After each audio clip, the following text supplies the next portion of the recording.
तो खेसारी भाई के साथ भी स्ट्रगल कैले बानी। हम दोनों भाई कहीं रूम में आटा उसाना, हम रोटी बनाई। अच्छा। और अथी हम देखी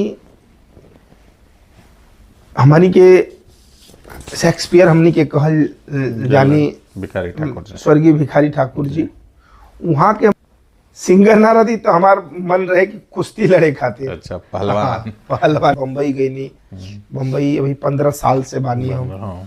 भोजपुरी फिल्मन में लगभग 6 से 7 हजार गाना हम गा देनी। मोहन राठौर जी के नज़र में भोजपुरी के असली लीजेंड के बा, असली महारथी केकरा के माने ले भोजपुरी में? असली महारथी हम देखी हमारी के शेक्सपियर हमनी के कहल जानी भिखारी ठाकुर जी, स्वर्गीय भिखारी ठाकुर जी, वहाँ के हमनी के विदेशिया और जितना पैटर्न बाटे पुरान पैटर्न, महेंद्र मिश्र जी, भिखारी ठाकुर जी, वो चीज के हमनी के चाही ला जा कि हमेशा वही चीज गावत रही जा। लेकिन हमनी के कबो कबो मजबूरी हो जाला कि नहीं, फैशन में भी तनी सा, सिंगार रस में भी थोड़ा सा आजकल के जो यूनिक चलत आटे, यूथ वाला जो डांस वाला मिजाज, सब कुछ।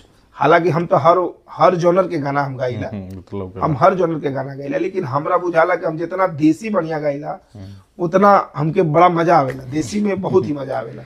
तब हमरा हिसाब से भिखारी ठाकुर जी के ही अपन हम माने जी महारथी माने नहीं। जी जी। अच्छा, बॉलीवुड के कोनो ऐसा गायक बढ़ेगा जौना संगे अभी भी मोहन राठौर के बाद दिल्ली तमन्ना के एगो इनका साथ गाना जरूर गए थे जी?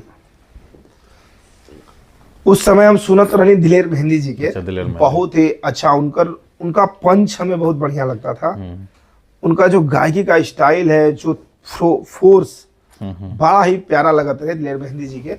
तब तो उस टाइप के गायकी हमके बॉलीवुड में करे के अगर मौका मिल रही तो और हम बहुत मिजाज में करते। मैंने एक बार जरूर दिलेर मेहंदी के साथ, अगर भविष्य में हमने देख भी सके कि दिलेर मेहंदी जी अभी दिलेर मेहंदी जी के साथ हमारा शो भइल बाटे, कई बारी दिल्ली भइल बा। अच्छा। हाँ, रियलिटी शो के माध्यम से ही हम लाइव देखले बानी। अच्छा। तो हालांकि जॉनर हमार भोजपुरी बा, उनकर हिंदी बा, पंजाबी बा, तो मतलब पिच रेंज होला, गायकी होला ना हमार सेम वैसने गायकी बाटे, हमने के एके जैसन गायकी बा, तो पूरा आवेला। तो वो टाइप के गाना हमके गावे के मिल रही था और हम के गायब जरूर भविष्य में। अच्छा, हर एक फैन अपना जो फेवरेट गायक होले चाहे एक्टर होले जे होले ओकरा बारे में जानल चाहेले कि भाई पढ़ाई लिखाई कहाँ तक ले कैले बा, तो मोहन राठौर जी की पढ़ाई लिखाई कहाँ तक की बा? हमार पढ़ाई लिखाई हम बताई तो हंसबे करे। हंसे कौन, हम तो बहुत लोग इंटरव्यू कैनी तो में केहू हम नाम ना ले, केहू 3 तक ले पढ़ल बा, केहू 7वीं तक पढ़ल बा। ना हम देखा पढ़े में तो भाई हम बहुत कमजोर हैं, पहले ही बता देते हैं। हम 9 में 9 विषय में फेल रहे। ठीक है, सोच ली सब 9 में केवल कला में पास थे। चलिए, ठीक है। फिर ओकरा बाद हम 10 में पास हो गई नहीं, फिर 11 भी पास कैनी, 12 भी पास कैनी। ठीक है, तो पढ़े में मन ना लगत रहे। ऐसे तनी सा हमनी के भोजपुरिया जितना लोग बाटे थोड़ा सा ग्रेजुएट, मतलब बोले से हमनी के समझ में आ जाएगा कि हमनी के भोजपुरिया है या कोई भी कलाकार होके। चलिए, थोड़ा मोड़ा अंग्रेजी के भी हमनी के कोशिश कई ला जा कि तनी सा बोल बतिया ले जा। चलिए, पढ़ाई लिखाई तो उतना मायने नहीं करत, कहे कि कला के महारथी बानी मोहन भाई, ओकर पढ़ाई लिखाई की कोनो अथी नहीं के, लेकिन एगो अथी वाला क्वेश्चन तो पूछल आदमी, अगर मोहन राठौर जी अभी तो सिंगर बनी जी, सिंगर ना रहती तो का कोनो सपना देखला निका बचपन में कि हम हई बनते? सिंगर ना रहती तो हमार मन रहे कि कुश्ती लड़े खातिर। अच्छा, पहलवान। पहलवानी कुश्ती भाई, हमारे कुश्ती में भी बहुत, खेल कूद में हमारा बड़ा मन रहे। खेल में जैसे कि क्रिकेट विकेट भी बहुत हम शौक रहे हमारे खेले के। पहले हम गांव में खेली दोस्तन के संगे, बड़ा मजा आवे। और कुश्ती उश्ती भी लड़ी, तो ऐसे नहीं कुछ हमारे खेल कूद वाला ही हिसाब किताब रहे कि सिंगर ना बनब, तब हम हाँ खेले कूद वाला काम करे के बाद। अच्छा, हमने एक बात बताई, वो प्रश्न रहा कि सफलता मिलने के बाद इंसान के जी दोस्त भी बढ़ेले, दुश्मन भी बढ़ेले, तो मोहन राठौर जी के का बढ़ले? दोस्त ज्यादा बढ़ले कि दुश्मन ज्यादा बढ़ले?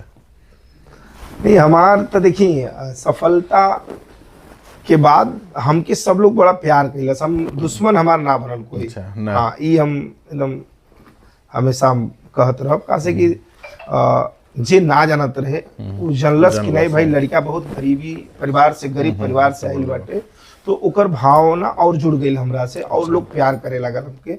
और तो अब तो देखते हैं बड़े बड़े लोग भी एक आध दो लोग निकल जाला भाई, मतलब नेगेटिविटी सोचे वाला तो ओकरा खातिर कुछ नहीं कर सकत, लेकिन हमके सब प्यार करेला। अच्छा, हमने को भोजपुरिया माटी से बनी जा, तो भोजपुरिया माटी के सबसे पसंदीदा भोजन है लिट्टी चोखा।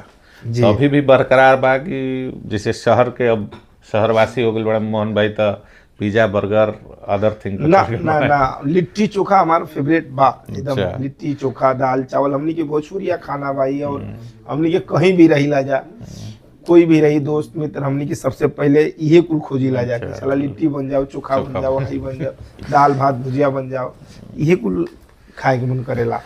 अच्छा, स्टेज शो के दौरान कोनो ऐसा घटना जौना से कि मन मने व्यथित हो गई कि अरे भाई हम तो आई रही जा, लेकिन ऐसा हुकल ना चाहत रहा, कोनो ऐसा घटना बा? घटना बहुत बा। कबो कबो जैसे मंदिर में जाई गावे खातिर स्टेज शो पे, तो एक ना होला कि अरे भाई मौका ना मिलल हमके गावे के, तो मन दुखी हो जाला। अच्छा, ओके बाद पैकअप वैकअप हो गई, तो बहुत बार भइल बाटे। तो वो घड़ी चलत रहे, स्ट्रगल दौर चलत रहे। लेकिन अब जब से सुर संग्राम जीतल बानी, जब से सुर संग्राम के बाद बम्बई गई नी, बम्बई अभी 15 साल से बानी हम। भोजपुरी फिल्मन में लगभग 6 से 7 हजार गाना हम गा देनी, और तमाम हमारे जितना गाना सब रुआ सब सुनत है जा, बहुत ही बढ़िया बढ़िया गाना। अभी योगी जी पे गाना, महाराज जी पे गईले रहनी, बहुत वायरल भइल गाना, अभी चलते बा। जिया जिया हो बिहार के लाला, इहो गाना चलते बा। आटा साने गईलू कुल, अभी बहुत गाना बड़ा, अभी एगो लेटेस्ट गाना आइल बाटे हमार, बहुत ही बढ़िया, दिलवा बेचारा। 2 हफ्ता में 15 लाख रील उपा बनल, ऑल व्यूज 250 मिलियन। वो गाना तभी जहाँ जाता नहीं वही 2 बारी 3 बारी आदमी फरमाइश करते बा सुने खातिर, बहुत ही अच्छा बा। अच्छा, मोहन राठौर के असली ताकत का? कहें कि एनर्जेटिक हमेशा नजर आवेला, कहें कि ताकत हमेशा भरल नजर आवेला। ये हम तो नहीं देखले आज तक, लेकिन कबो माने एनर्जी डाउन भइलो का? जानते हैं ये अपने नेचर में होता है। अच्छा, ये अपना नेचर में होला।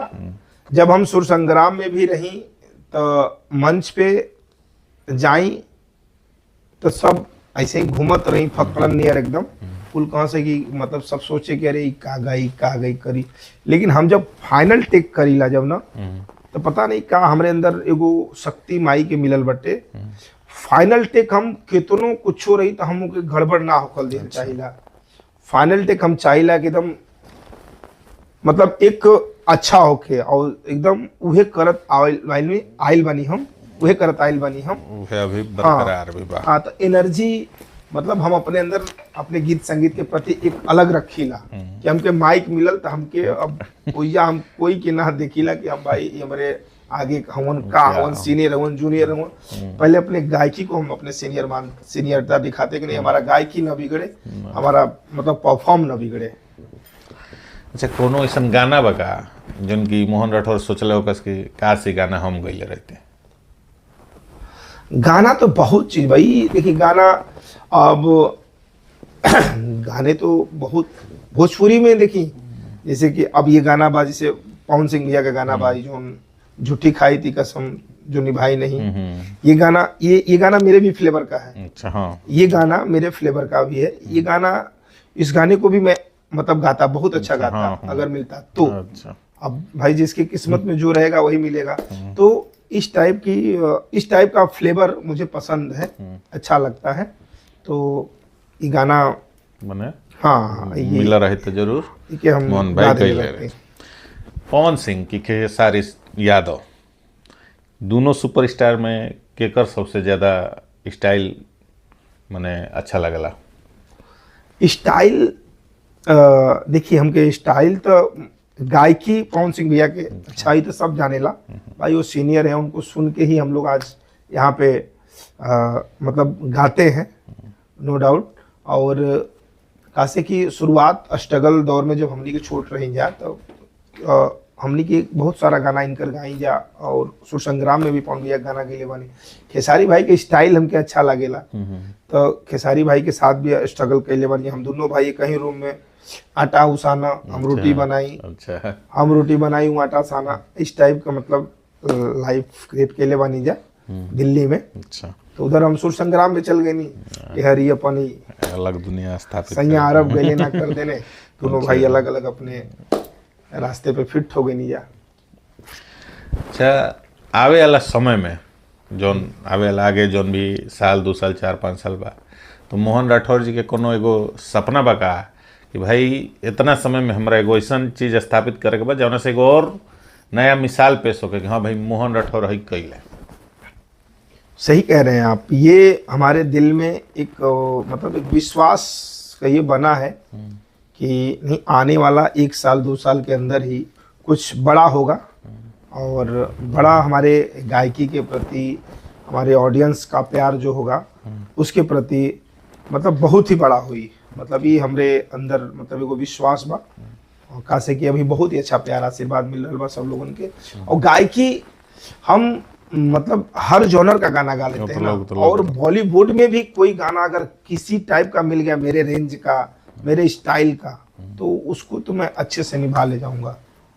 अच्छा, हम देखा था नहीं, मैंने देखा था, सब केहू देखा था कि हीरो चाहे गायक चाहे हीरोइन जे बा राजनीति में प्रवेश करता, तो का मोहन राठौर के भी दिल में कोनो ऐसा जगह बा कि हमरो अगर राजनीति में आवे के मौका मिली तो आई? नहीं, दिली इच्छा तो भाई देखा सबका रहेला कि जे अपन मौका हम पा जावेला तो सोचेला कि हम कहीं से कुछ और कर लें, लेकिन अभी हमके न हीरो बने के बहुत ललक बाटे, न विधायक बने के ललक बा, न सांसद बने के ललक बा। अभी हम केवल, मैं चाहता हूं कि केवल मैं गायक बन के रहूं, और ऐसा गायक बन के रहूं कि एक लोकप्रियता सबकी बनी रहे पूरे जनता जनार्दन का, पूरे भारत का, और हमके यूपी बिहार ना पूरा भारत जाने, बढ़िया से जाने, पूरे विश्व में एक अलग पहचान बने अपने भोजपुरी के प्रति। चलिए, हमनियों के रहुआ के यह शुभकामना बा, रहुआ जौन सपना देखा था नहीं, चाहे जौन भी टारगेट बा ओकरा के रहुआ पूरा करें। आखिर में चलत चलत जौन हमारे चैनल बा केहू खास बा ओकरा दर्शकन खातिर मोहन राठौर के बहुत बहुत धन्यवाद। और आज केहू खास बा यूट्यूब चैनल पे जितना लोग सुनल बानी जा, आज के इंटरव्यू सबके प्रणाम बाटे, भूल चूक क्षमा करब जा। और बड़ा ही बढ़िया से हमनी के आज हमारे भैया मिले हैं अनुराग मिश्रा जी, बहुत ही बढ़िया लगल आपसे मिलके। इनके चैनल के सब्सक्राइब करिए, लाइक करिए, बहुत ज़्यादा शेयर करिए। बहुत बहुत धन्यवाद।